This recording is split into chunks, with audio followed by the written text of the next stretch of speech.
Cali Raised Relay Holder.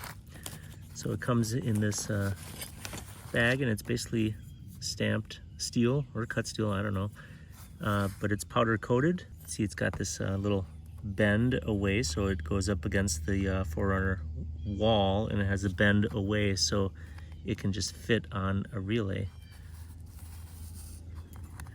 just kind of like that. And we'll slide it down and get it into place. It can hold 4 relays, and it comes with the 2 bolts with a wide range of adjustability.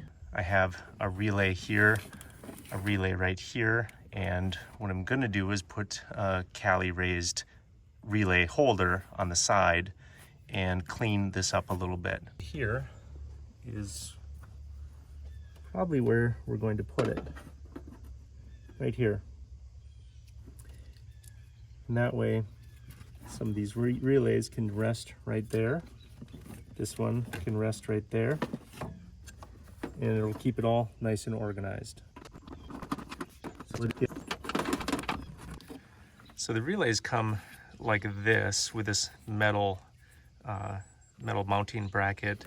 So in order to get this bracket out, the easiest way I found is first to get this off so you have some room to work with.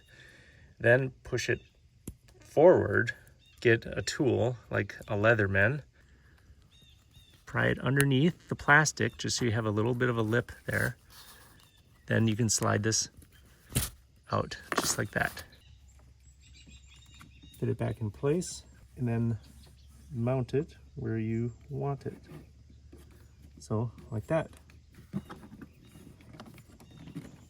That keeps things nice and organized. So that's good.